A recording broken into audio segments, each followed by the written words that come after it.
Bonjour à tous et bienvenue dans cette nouvelle vidéo. Aujourd'hui, petite vidéo de présentation d'une cuisine qu'on est occupé à finaliser. En fait, rien de bien dingue, mais je trouvais intéressant de vous partager peut-être le concept de cette cuisine un peu plus moderne, donc avec voilà, des tiroirs sur coulisses plus traditionnels, c'est-à-dire métalliques avec freins intégrés, etc. Comme on peut voir dans les fameuses cuisines modernes, donc tiroirs à casserole avec de nouveaux tiroirs à casserole ou ustensiles de cuisine, et là un tiroir caché pour pouvoir mettre éventuellement les couverts ou d'autres choses. C'est la même chose pour ce principe-ci. Ici, les portes, là c'est juste avec l'évier de la cuisine qui va se situer ici, et ici il y aura la table de cuisson. Alors c'est une cuisine un peu particulière parce que le meuble que vous voyez ici derrière, c'est une hotte, donc le système d'aspiration se situe en sous-sol chez le client, et il va y avoir des buses donc qui seront intégrées ici en partie basse avec une petite grille inox ou aluminium, on verra sur la partie avant. Alors sur la partie arrière, c'est un passe-plat, donc on va dire plutôt pour pouvoir manger, donc il y a un creux, voilà, vous verrez, je vais vous expliquer un petit peu tout ça. Et j'ai filmé un petit peu moins cette fois-ci ce projet parce que nous avons rencontré quelques petits soucis. Voilà, vous verrez en vidéo sur cette cuisine. Derrière, on a une porte coulissante qui doit s'intégrer sur l'autre partie que je vais vous montrer après. Et lors du collage, donc on faisait une vidéo tuto sur comment fabriquer une porte plaquée en commandant du stratifié soi-même, et j'aurais plutôt dû l'intituler comment ne pas faire, puisque j'ai été un peu trop vite pour déplacer mes baguettes qui maintenaient ma feuille de strat, et bing, vous verrez ici de la vidéo. Alors c'est vraiment un chantier, il y a des fois, il y a des semaines comme ça où rien ne va, même si on est très content d'avoir sorti déjà la cuisine et quasiment tous les meubles. Il nous reste juste un système de porte pliante coulissante à faire et les poignées, mais ça je vous montrerai après quel type de poignée on va mettre dessus. Alors ça nous permet des fois d'avoir des réflexions puisqu'on est plus sur de l'agencement, et ça me permet aussi de vous donner des nouvelles de notre ami Johan, Floki, qui m'a clairement dit que dans l'agencement on utilisait un rabot à main pour raboter du MDF, etc. Et donc j'ai eu dans l'idée, pour faire la jambe de l'arrière de la cuisine, on a intégré justement un panneau gris pour avoir le rappel sur la partie arrière, sur la partie mangeoire, je vais dire, ou table.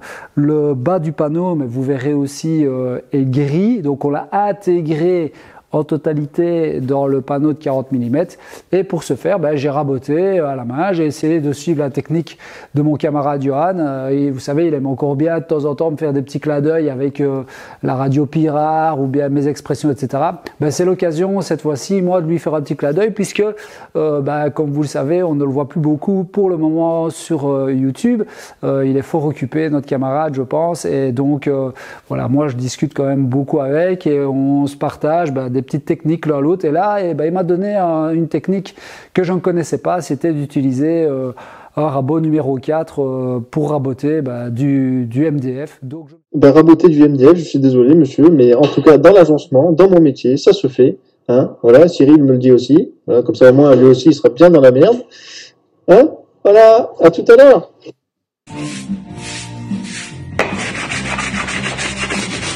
C'est ça, fous-toi de ma gueule, voilà, c'est bien. Tu vois? Atelier. Donc je me suis dit, je vais me lancer, je vais essayer sur le strat. Donc voilà, ça c'était pour faire un petit clin d'œil à notre camarade. Alors au niveau de la cuisine, comme je disais, meuble opt, et puis derrière vous avez 4 portes avec un meuble de rangement pour pouvoir ranger des verres ou ce genre de choses, d'accord? Alors tant que je suis sur le meuble, et avant de vous présenter l'autre partie de la cuisine, je voulais aussi vous faire part de ma gratitude finalement par rapport à toutes les personnes qui me suivent. On est de plus en plus nombreux d'une part, et d'autre part voilà, il y a des gens qui ont compris aussi que j'étais dans cet esprit de partage. Alors d'autres pensent que je suis dans la vente, puisqu'on m'a fait la remarque, je me souviens, quand j'avais expliqué que les plans des établis étaient enfin disponibles sur mon site internet, donc les plans sont en vente. Et il m'a dit c'est pas du partage, c'est de la vente. Alors oui, c'est vrai, c'est de la vente. Pourquoi est-ce que c'est de la vente? Tout simplement parce que les plans, je les ai pas. Et donc je vais pas m'amuser à faire des plans de quelque chose pour faire des plans. Enfin, je veux dire, si je devais fabriquer quelque chose, que je fais des plans, j'ai aucun problème à les distribuer. Le souci, c'est que les plans que je fais moi-même, pour travailler dans mon atelier, ils sont inutilisables pour les personnes qui bricolent ou autres, parce que je ne m'amuse pas à dessiner mes tonneaux, mes mortaises, je ne m'amuse pas à dessiner les endroits d'assemblage, etc. Donc si je fais des plans plus approfondis, comme le meuble de la bibliothèque, j'ai fait les plans aussi, etc. Là, il y a les tonneaux, les mortaises sont dessinés, les rainures, les feuillures. Quand moi je fais le travail, je ne le fais pas. Je sais où je dois faire mes feuillures, je sais où je dois faire mes tonneaux et mes mortaises, et donc je ne les dessine pas sur le plan SketchUp par exemple. Donc voilà pourquoi ils sont en vente. Après, je comprends qu'il y a toujours des grincheux, mais c'est comme ça.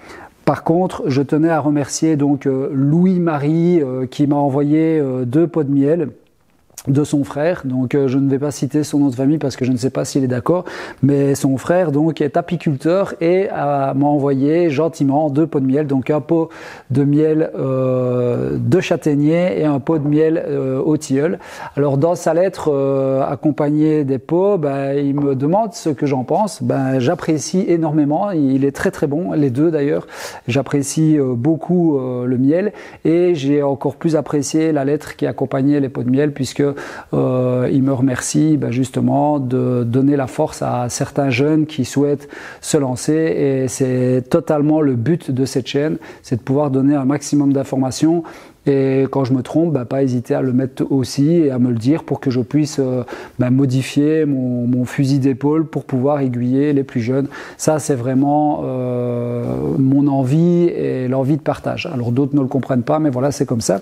Et je tenais aussi à parler et à remercier d'Alexandre Deloup, donc qui vient d'écrire un livre qui s'appelle La menuiserie à portée de tous. C'est un livre donc qui est vraiment pas mal fait, parce que c'est des petits projets. Donc ça commence par une étagère, puis il y a un nichoir, et puis il y a un petit banc, un petit bureau pour les enfants, etc., etc. C'est vraiment assez simple. C'est avec des outils basiques. Donc toute personne qui débute dans la menuiserie ou qui débute dans le bricolage, je dirais même, c'est un livre assez intéressant, parce que justement il vous permet d'avancer étape par étape et d'avoir justement ce côté novice, puisque lui il explique que c'est un novice qui a commencé à travailler et à apprendre à travailler le bois dans un appartement. Donc pour vous dire qu'il y a possibilité de travailler dans des petits espaces. Et par la même occasion, je peux vous dire qu'il a une chaîne YouTube qui s'appelle French Coast Workshop, donc n'hésitez pas à aller voir. Il partage également des tutos et des petites vidéos sur ses réalisations concernant le bois et la menuiserie. Alors, je vous tourne et je vous montre l'autre partie de la cuisine. Alors voilà, donc comme je vous le disais, donc les portes ne sont pas encore mises. Sur la partie gauche ici, il va y avoir un système de portes pliantes coulissantes qui rentrent dans le mur, un petit plan de travail sur coulisses et 2 petites étagères, des tiroirs. Donc comme je le disais, cette cuisine-ci, malheureusement, on a moins filmé parce qu'il fallait que j'avance absolument. Puis comme vous avez vu, il y a des semaines où ça ne va pas bien, en l'occurrence avec la porte, etc. Il y a d'autres choses qui ont fait que voilà, c'était pas toujours tout rose. Je ne sais pas, j'étais pas bien éveillé cette semaine. Il y a des semaines comme ça où ça va moins bien. Et alors, donc pour revenir à ce que je vous disais avec les poignées, donc voilà le type de poignée qu'on va faire. Donc on va faire des encastrements dans la porte, donc dans le panneau en lui-même, et on va venir encastrer ce type de poignée qui viendra une en partie haute et l'autre en décalage. Donc on va faire cette partie-là et l'autre sera en décalage en partie basse. Voilà, c'est la cliente qui avait vu ce genre de choses dans des panneaux stratifiés massifs, où là évidemment on s'est défoncé directement dans le champ du panneau, mais ici pas. Donc elle m'a demandé de trouver une solution qui pouvait lui convenir par rapport à ce qu'elle souhaitait. Donc voilà, j'ai eu cette petite idée. La cliente est venue, on a fait quelques essais par rapport au coloris et par rapport si on faisait plutôt des onglets ou autre. Donc c'est la cliente qui a choisi. Elle a validé le choix. Et donc ça sera ce type de poignée. Ça par contre, on va essayer de vous faire un tuto pour vous montrer comment on a fait, si en cas vous souhaitiez éventuellement le reproduire. Alors, cette cuisine, ben, rien de bien fou, pareil. Hein. Donc ici, on a une armoire avec le futur four micro-ondes. Ici, four. Ici, c'est des tiroirs tout simplement, où on aura les poignées, comme je disais, ici en bas, en décalage. Ici, on a une petite armoire pharmacie. Donc pour pouvoir ranger des bouteilles ou pour pouvoir ranger, ben, je ne sais quoi d'autre, hein, provisions, etc. Là, on a le frigo. Alors la porte sera adaptée évidemment sur chantier par rapport au niveau pour être certain que les coulisses se positionnent. Et ici, on a donc le lave-vaisselle qui est totalement et full intégrable. Donc voilà. Alors j'ai posté des photos de cette cuisine sur Facebook. Certaines personnes m'avaient dit est-ce que tu feras des tutos sur la cuisine, etc.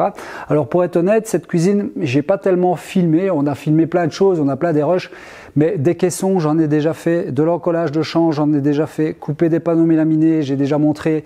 L'utilisation de la Zeta, j'ai déjà montré, etc. Donc je ne savais pas trop quoi vous montrer à part faire des vidéos show, comme je dis, c'est-à-dire faire des belles images et puis vous montrer le projet fini. Je ne voyais pas trop quoi faire. Et comme pour le moment, pour être tout à fait honnête, j'ai pas spécialement le temps de m'amuser à faire du montage pur pour faire des belles images. J'ai préféré faire cette vidéo pour vous présenter le projet et puis faire appel finalement à vos souhaits et vous demander qu'est-ce que vous aimeriez apprendre ou connaître sur ce type de projet. Et je me ferai un plaisir de le faire parce qu'on a d'autres projets du même type. On doit faire des aménagements sous un escalier ici du côté de Grasse-Ologne. Ben voilà, ne pas hésiter à me le dire. Voilà, ce qui vous plairait sur ce type de projet, mélaminé ou autre, ce que vous souhaiteriez apprendre. Donc voilà, ici le système AWA, on va essayer de le filmer, on va vous le montrer. Les poignées, on va vous le filmer, on va vous le montrer. Il y a des tiroirs ici en partie basse. Donc voilà, n'hésitez pas à mettre dans les commentaires ce que vous souhaiteriez apprendre ou connaître pour ce type de projet donc de cuisine. Ben, je ne sais pas moi comment installer une façade de porte de cuisine. Pourquoi pas, maintenant les gabarits sont fournis avec. À quoi regarder, enfin je ne sais pas trop. J'ai déjà aussi fait des tutos sur comment régler les charnières, quel type de charnière choisir. Je pourrais encore éventuellement refaire un tour et vous dire ben voilà pour tel endroit pensez à telle charnière, etc. Vous faire aussi peut-être un tuto sur comment sélectionner ses embases en fonction des recouvrements de portes. Voilà, ça oui c'est des choses que je maîtrise et que je pourrais faire.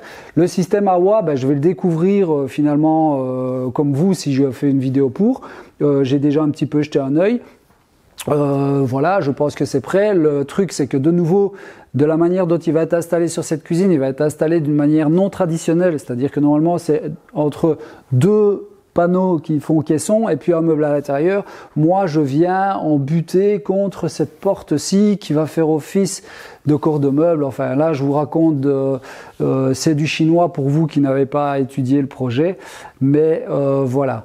Donc, je le répète, n'hésitez pas, demandez ce qui vous plairait sur ce type de projet. Je tenais aussi à dire, parce que je pense aux remerciements, etc.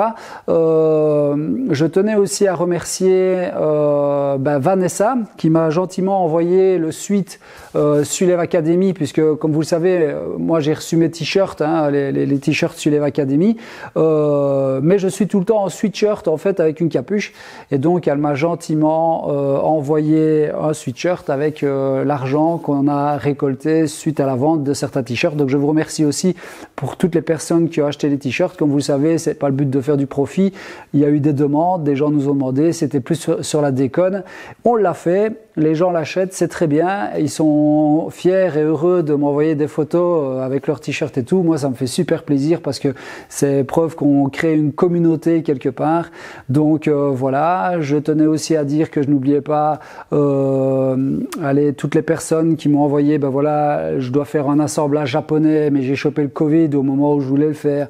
J'aimerais faire un tuto sur l'acier à ruban pour David Frass qui suit toujours et qui vient toujours mettre en commentaire. Malheureusement, c'était dans la période où j'ai chopé le Covid, mais tout ça, je vous assure, je ne vous oublie pas. Il faut juste que je prenne un peu le temps de faire ce genre de choses parce que j'ai mes clients aussi à servir. On a déjà beaucoup de retard avec tout ce qui est pénurie, etc. Donc, soyez indulgents sur le rythme des vidéos et sur ce qui sort. Je peux comprendre que certaines personnes sont frustrées, ils aimeraient peut-être avoir plus de détails ou autres, c'est pas toujours évident parce que comme je le dis, moi je ne suis pas youtubeur, je suis artisan avant tout, même si je fais des vidéos YouTube et que j'apprécie le faire et partager avec vous. Donc voilà, je n'ai plus grand chose à vous dire, j'espère que ce projet vous plaît et puis je vous dis à bientôt pour de nouvelles aventures. Salut, salut!